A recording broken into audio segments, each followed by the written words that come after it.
이제 얼마 후면 우리는 크리스마스를 맞이합니다. 올해도 어김없이 우리에게 코로나의 상황 가운데서도 크리스마스는 찾아오는데요. 그런 의미에서 우리 옆에 분과 또 우리 온라인 줌으로 함께 참여하신 우리 성도님들 함께 가족들과 이렇게 인사했으면 좋겠습니다. 메리 크리스마스. 함께 인사하겠습니다. 네, 메리 크리스마스. 네, 기쁘십니까? 네, 크리스마스는 기쁨입니다.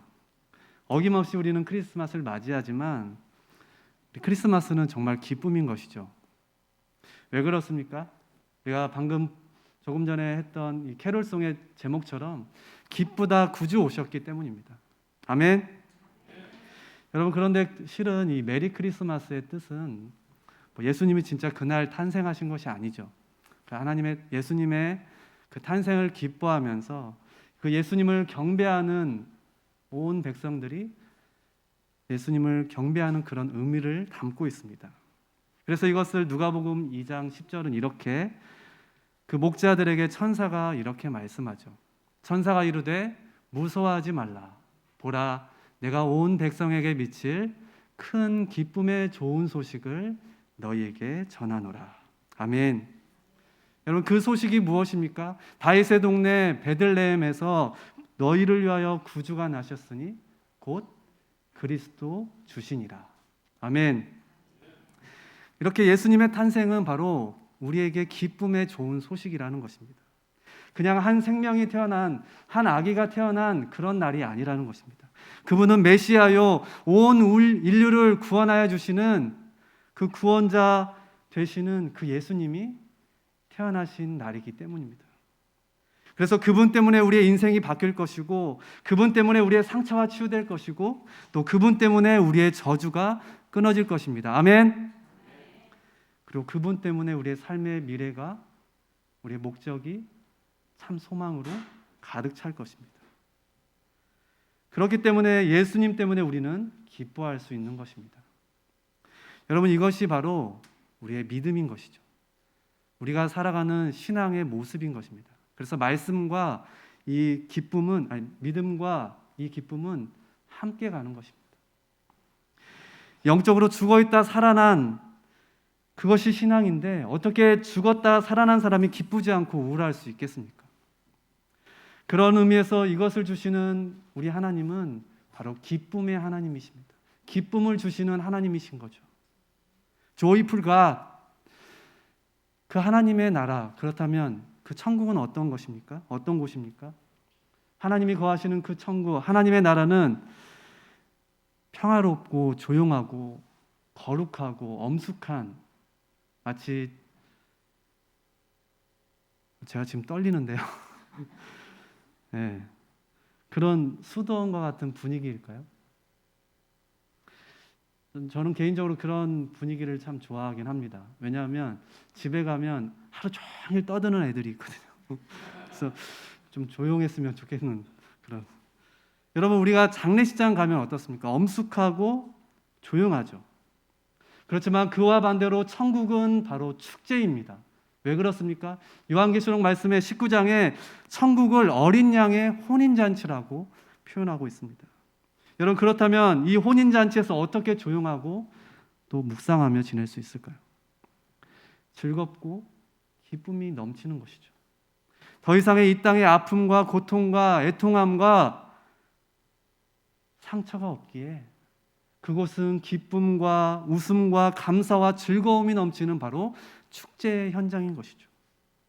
바로 그 예수님께서 우리에게 기쁨을 주시기 위해서, 그 기쁨을 우리에게 선물로 주시기 위해서, 천국의 기쁨을 주시기 위해서 이 땅에 오셨다라는 것입니다. 여러분, 그래서 그 기쁨의 비밀을 오늘 빌립보서는 우리에게 말씀하고 있습니다.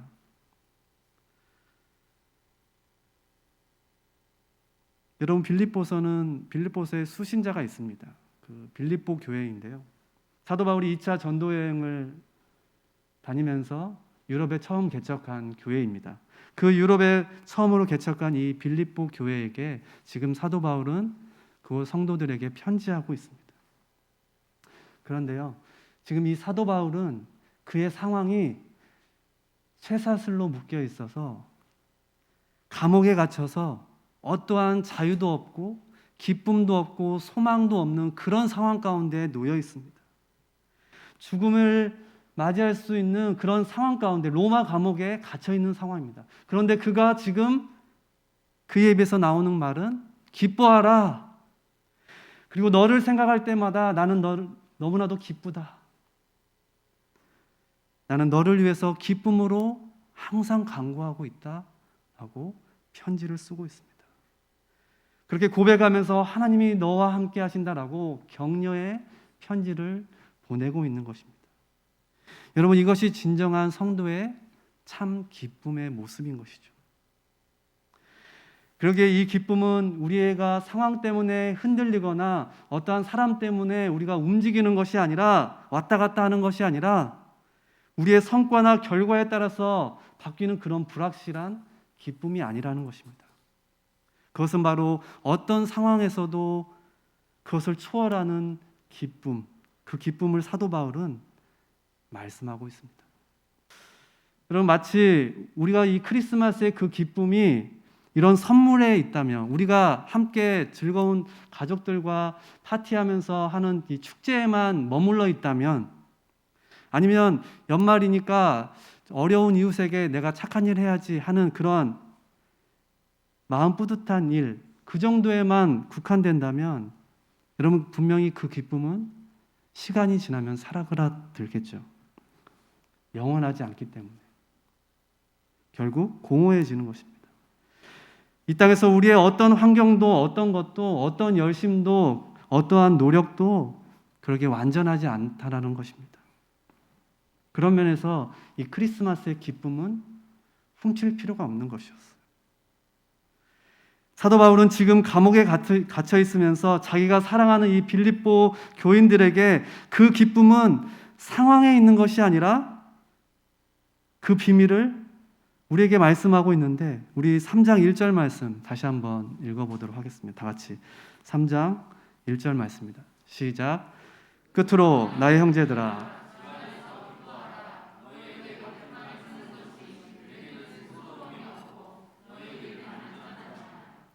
아멘.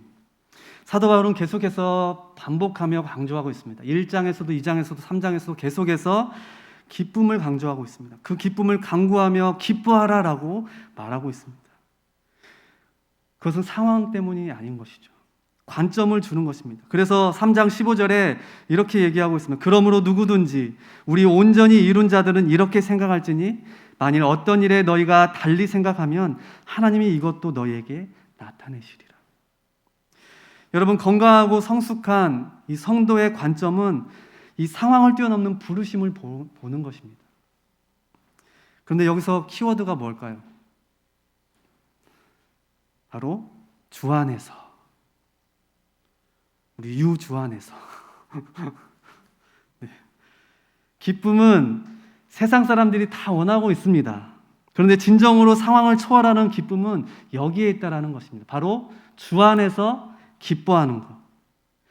바로 어떤 것도 대신할 수 없다라는 것입니다. 그 안에만 있다면 안전하고 그 안에만 있다면 기뻐할 수 있다라는 것입니다.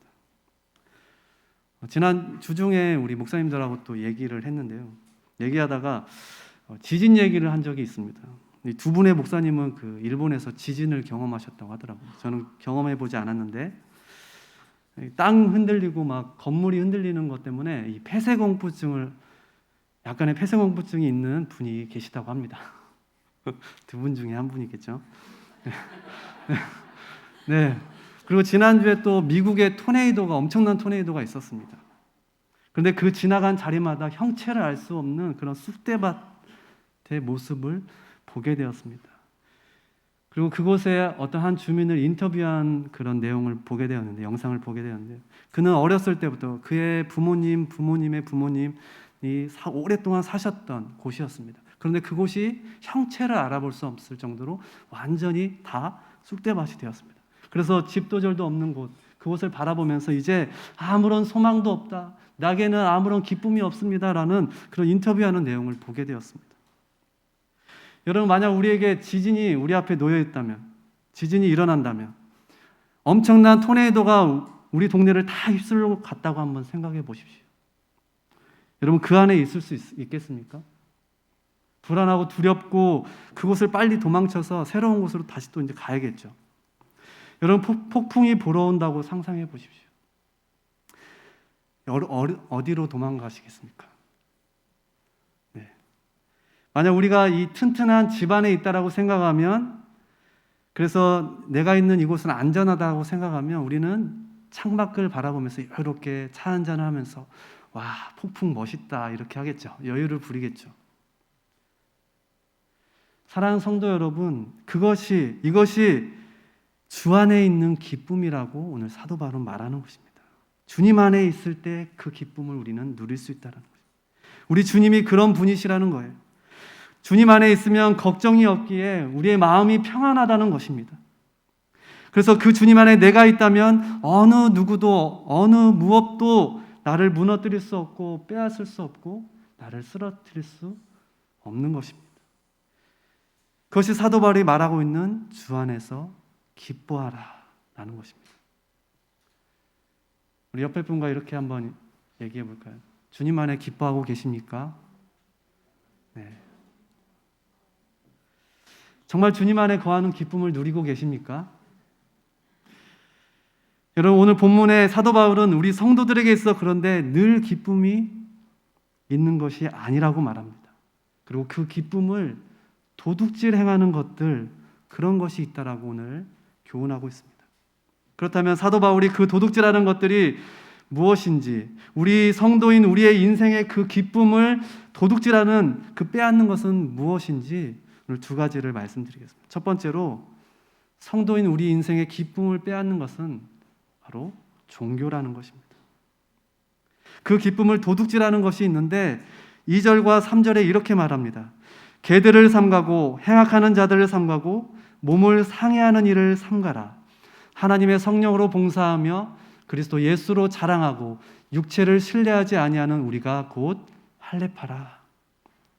여러분 유대인 남자로 태어나면 할례를 누구나 다 받습니다. 그런데 당시 이 할례파의 논리는 이방인들조차도 유대인들이 선택받은 민족이기 때문에 유대인들처럼 이 할례를 받아야 하고, 그리고 유대인들처럼 율법을 지켜야지만이, 흠이 없어야지만이 진정한 선민이다라는 그런 논리를 가지고 주장을 펼쳤습니다.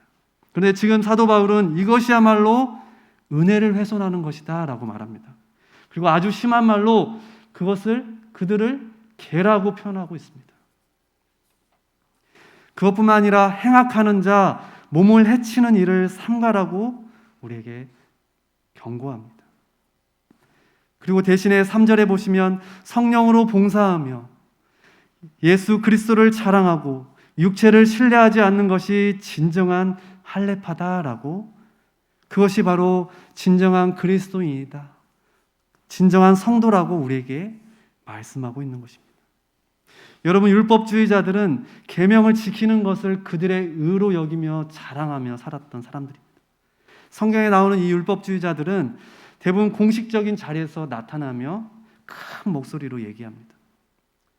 자기를 드러내는 것을 좋아합니다. 613개의 율법을 다 나는 지켰어. 나는 많은 헌금을 드렸어.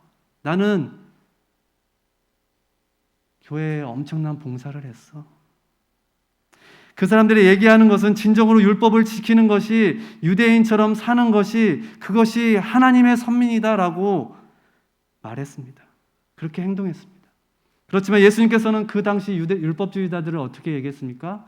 너희는 외식하는 자다, 위선자다라고 말씀했습니다. 여러분 그런데 이것은 그 당시뿐만 아니라 오늘날 우리도 마찬가지인 것이죠. 우리가 내세우는 것들, 주로 우리가 선호하는 것들이 있습니다. 그런데 우리 모두는 율법을 지킬 수 있는 사람은 이 세상에 존재하지 않습니다. 여러분 우리가 선호하는 것들을 보면, 우리가 잘하는 것, 내가 중요하게 여기는 것들을 때때로 드러내는 것을 보게 됩니다. 우리 가족 얘기를 잠깐 하는데요. 저희 식구들 중에서 큐티를 제일 잘하는 사람이 누굴까요? 퀴즈입니다. 퀴즈. 네. 네. 네.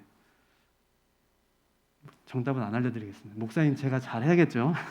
네. 그런데 요즘에 첫째 은수가 제일 잘하는 것 같습니다. 열심히 하는 것 같은 모습들이 계속해서 포착이 되고 있거든요.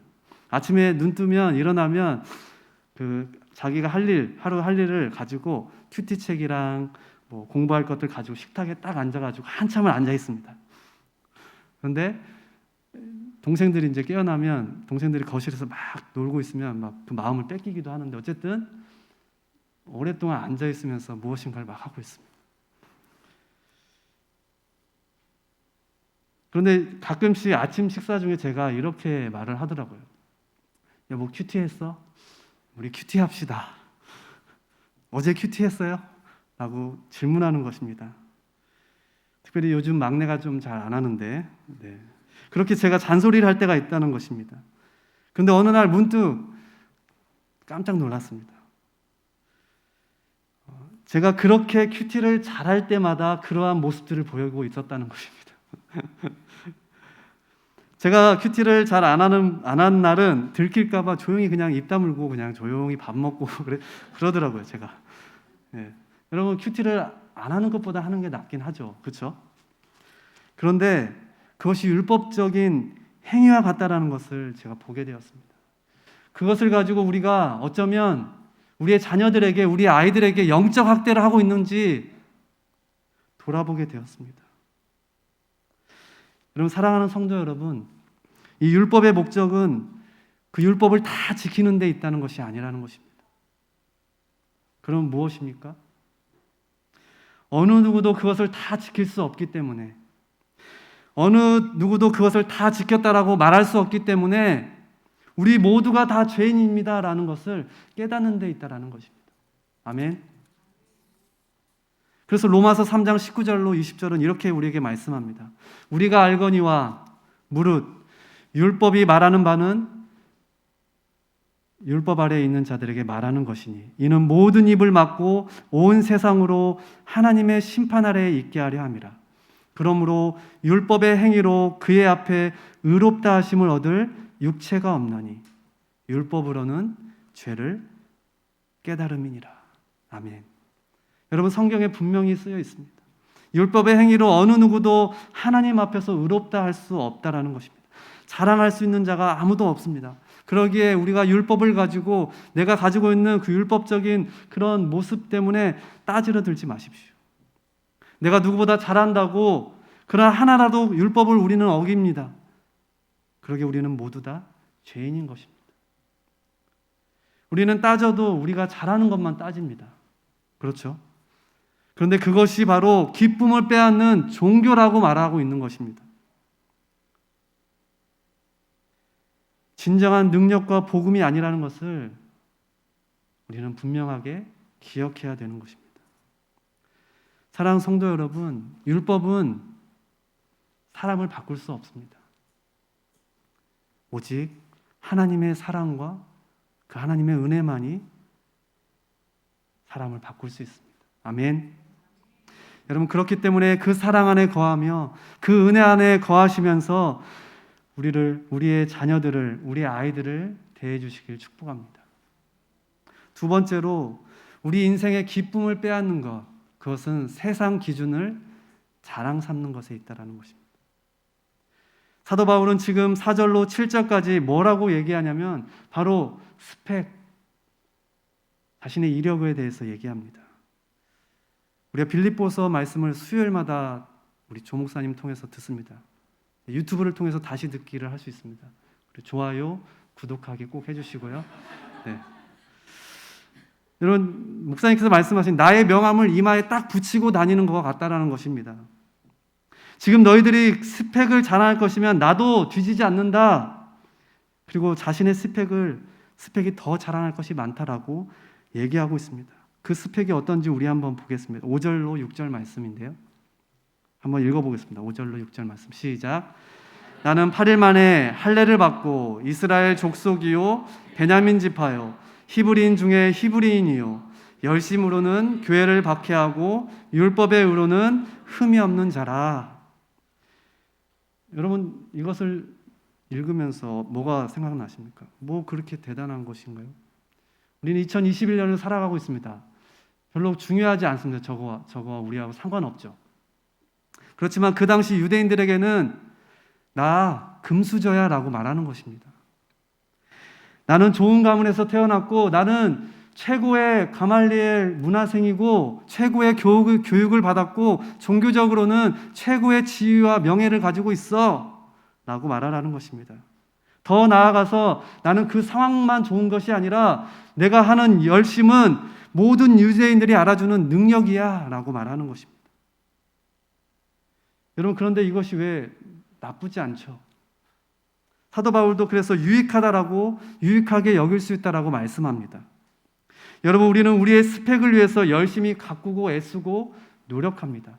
그리고 평생 속한 직장에서 열심히 하는 분들 존경합니다. 대단하십니다. 그것이 중요하지 않다라는 것이 아닙니다. 그런데 우리의 사람의 인생이 그 스펙에, 그 이력에만 종합된다면, 그것 하나로만 정의된다면 여러분, 그것처럼 허무한 것 없을 것 같습니다. 특별히 인생을 마무리하면서 모든 날을 그 스펙을 위해서 자랑하기 위해서 평생 일한 것이라면 여러분, 어쩌면 우리의 인생은 불행한 인생이 아닐지 모르겠습니다. 저는 그렇게 생각합니다. 그런데 사랑하는 성도 여러분, 어떤 타이틀도 그러게 영원하지 않습니다. 그것 때문에 천국에서 계급이 주어지는 것이 아니라는 것입니다. 그러게 우리가 가지고 있는 직분, 직위, 그것은 자랑할 것이 아니라 남을 섬기라고 있는 것입니다. 그렇지만 천국과도 영원히 변치 않는 것이 있습니다. 영원히 변치 않는 그 특권이 있습니다. 바로 우리가 다 성도라는 것입니다. 하나님의 아들이요 딸이라는 것입니다. 하나님의 자녀가 되는 권세를 너에게 주셨으니 그것이 더 중요한 진리라는 것입니다. 여러분, 그리고 그 스펙을 사도 바울은 아주 심한 말로 지금 정의를 내리고 있습니다. 8절 말씀에 내가 그리스도 예수를 위하여 모든 것을 잃어버리고 배설물로 여긴다. 그 스펙이라는 것들, 세상 사람들이 알아주는 내가 자랑하는 것들, 그것을 배설물로 여긴다고 당시 가장 저속한 표현으로 말을 하고 있습니다. 다시 말하면 도움이 안 된다는 것이죠. 거름으로 쓰일 수 있습니다. 그렇지만 여러분, 배설물을 보고 누가 내 거 얼마나 아름다워? 내게 더 좋아 보이지 않아요? 라고 하지 않지 않습니까? 사도 바울은 지금 세상의 것은 자랑할 것이 없다라고 우리에게 말씀하고 있는 것입니다. 그것을 자랑하기 시작할 때, 그것을 내세우고 그것에 내가 몰두할 때, 내 자존심과 내 인생을 걸 때 우리의 진정한 기쁨이 사라진다라는 것입니다. 자, 그렇다면 주 안에서 기뻐하라. 이 기쁨을 빼앗기지 않고 간직하는 방법은 무엇일까요? 크리스마스를 맞이하면서 기쁘다 구주 오셨네 찬양하며 경배하는 우리가 해야 될 것, 바로 이 땅에 오신 그 예수님만을 우리가 자랑하는 것입니다. 아멘. 그래서 3장 8절로 9절은 사도 바울은 이렇게 우리에게 고백하고 있습니다. 또한 모든 것을 해로 여김은 내 주 그리스도 예수를 아는 지식이 가장 고상하기 때문이라. 내가 그를 위하여 모든 것을 잃어버리고 배설물로 여김은 그리스도를 얻고 그 안에서 발견되려 함이니 내가 가진 은은 율법에서 난 것이 아니요 오직 그리스도를 믿음으로 말미암은 것이니 곧 믿음으로 하나님께로부터 난 의라. 아멘. 여러분, 그렇습니다. 세상의 자랑이라면 내가 해로 여길 뿐만 아니라 그것을 손해로 여길 때 예수 그리스도를 얻음으로 하나님으로부터 오는 참 기쁨을 우리가 누릴 수 있다는 것입니다. 여러분, 그것이 무엇입니까? 나를 정의해주는 바로 예수님의 의로움, 나의 죄를 용서해 주신 그 예수님의 은혜, 독생자 아들을 죽기까지 내어주신 그 하나님의 놀라우신 사랑, 그것으로 인하여 기쁨이 넘친 이 사도 바울은 그것을 자신 있게 자랑할 수밖에 없었다라고 우리에게 말씀하고 있는 것입니다. 여러분, 그렇다면 성도인 우리는 무엇을 자랑하고 살아가고 있습니까? 아마 우리가 자랑하는 것은 다 사라지는 것이 아닙니까? 그렇지만 예수 그리스도를 아는 이 지식, 그것을 자랑하며 사는 자는 세상의 그 무엇도 이것을 사라지게 할 수 없고 영원히 우리에게 기쁨으로 남는 하나님의 섭리임을 우리는 믿습니다. 크리스마스의 선물, 그 축복을 자랑하는 올해도 여김없이 찾아오는 이 크리스마스를 맞이하지만 우리에게 오신 그 구원자 되시는 예수 그리스도, 변치 않는 그분을 자랑하는 저와 여러분 되길 축원합니다. 이 크리스마스는 하나님께서 우리 죄인들에게 그 아들을 통해서 그의 의로움과 생명의 선물을 주셨다라는 것입니다. 마지막으로 이 기쁨의 소식, 좋은 소식, 그 기쁨을 유지하는 비결 3가지만 말씀드리고 말씀을 마치겠습니다. 첫 번째로 거룩한 불만족을 유지하십시오. 여러분, 힘들지만 우리의 거룩함을 지키기를 노력하길 축원합니다. 여러분, 아직 우리는 끝이 아닙니다. 내가 얼마나 오랫동안 예수님을 믿었든지 어떤 직분을 가졌든지 아직 끝이 아닙니다. 여기서 멈추는 것이 아니라 그러기에 앞으로 계속 나아가는 것입니다. 사도 바울은 빌립보 교회에게 도전하면서 12절에 이렇게 말씀합니다. 내가 이미 얻었다 함도 아니요 온전히 이루었다 함도 아니라 오직 내가 그리스도 예수께 잡힌 바 된 그것을 잡으라고 달려가노라. 그 위대한 사도 바울도 자신 지금 안심할 수 없고 자신이 감옥에서 아무것도 할 수 없는 그 상황 속에서도 그는 진정으로 다시 예수님을 닮아가야 될 그 부르심이 너희에게 있다라고 편지하고 있는 것입니다. 여러분, 코로나 팬데믹은 아직 끝나지 않았습니다. 우리는 힘듭니다. 어렵습니다. 그리고 우리의 신앙도 지켜나가기가 쉽지 않습니다. 그렇지만 결코 포기하지 않기를 축원합니다. 두 번째로 그 기쁨을 유지하는 비결, 그것은 나 자신의 눈 속에 있는 들보를 먼저 보는 것입니다. 여러분, 우리 문제는 나의 죄보다 다른 사람의 죄를 더 잘 보는 것이죠. 여러분, 얼마나 잘 보는지 내 들보는 못 보고 말을 합니다. 목사인 저도 그런 것 같습니다. 나는 잘 못하면서 이 잔소리를 할 때 김영훈 목사님은 잔소리 너무 많이 하나 하고 생각하지 마시고, 제 아내가 이렇게 얘기합니다. 어느 날, 여보, 나 아무 말 안 하잖아. 자기가 실수해도 나 아무 말 안 하잖아 라고 하는 얘기를 들었습니다. 네. 여러분, 하나님 앞에 우리가 아직도 회개해야 될 것 있습니다. 우리가 형제의 티는 보지만 내 눈 속에 있는 들보는 보지 못하고 정죄하는 것들이 있습니다. 너무나도 많죠. 여러분, 그래서 누군가 이런 말을 했습니다. 남의 죄가 나의 죄보다 나에게 더 거스릴 때 그때가 복음에서 멀어지는 것이다. 마지막으로 기쁨을 유지하는 비결 3번째는 우리가 비록 고난 가운데 있지만 인내하며 감사를 유지하기 바랍니다. 오늘 사도 바울은 10절에 이렇게 우리에게 고백합니다. 내가 그리스도와 부활의 권능과 그 고난에 참여하자. 그냥 예수님 잘 믿고 살아라 라고 편지하면 될 텐데, 이 말씀을 묵상해 보니까 사도 바울이 말한 그 고난이라는 것을 그냥 우연히 말하고 있는 것이 아니라는 것을 발견하게 되었습니다. 그것이 무엇입니까? 예수님을 알아가는 것이 그 고난을 통과하지 않으면 바로 부활의 기적을 경험할 수 없다라는 것을 우리에게 말씀하고 있는 것입니다. 예수님의 그 고난을 통해서 우리는 영원한 기쁨을 우리는 누렸습니다. 얻었습니다. 여러분, 실은 이 빌립보 교회도 고난 가운데 있었습니다. 예수 그리스도를 믿음으로 그들은 핍박당하는 상태였습니다.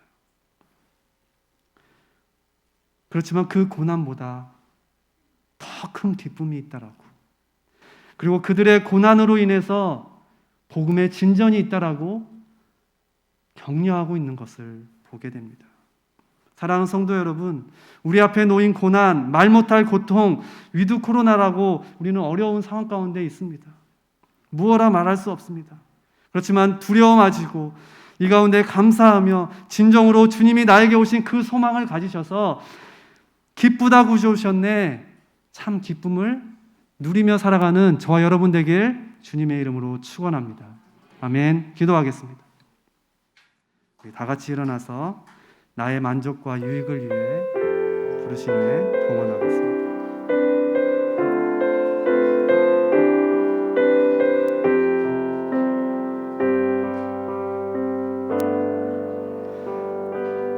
나의 만족과 유익을 위해 가지려 했던 세상 일들 이제 모두 다 해로 여기고 주님을 위해 다 버리네.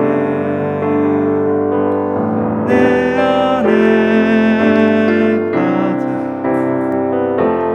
귀한 것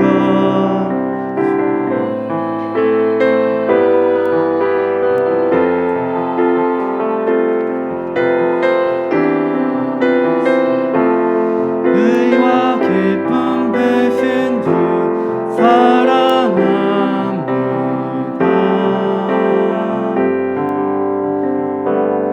부활의 능력 체험하면서 주의 고난에 동참하고 주의 죽으심 오늘 받아서 그의 생명에 참여하네. 내 안에 가장 귀한 것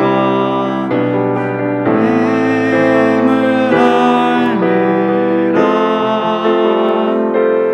모든 것 되시며 의와 기쁨 되신 주 사랑합니다.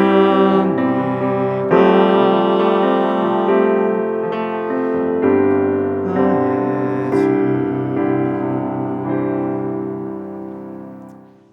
이제는 십자가에 못 박히신 예수 그리스도의 크신 은혜와 크리스마스에 당신의 독생자 아들을 내어주신 하나님의 아버지의 무한하신 사랑하심과 성령 하나님의 역사하심과 우리의 마음을 위로하심이 우리가 세상에서 자랑으로 삼으려고 했던 스펙들을 다 해로 여기며 오직 예수 그리스도를 붙잡아 진정한 그 기쁨을 누리며 그 기쁨을 함께 나누기를 원하는 우리 만방sem의 모든 가족들, 형제, 자매들, 이웃들, 그리고 이 나라 이 민족 위에 선교지와 선교사님들 머리 위에 이제부터 영원까지 항상 함께 하시기를 간절히 축원하옵나이다.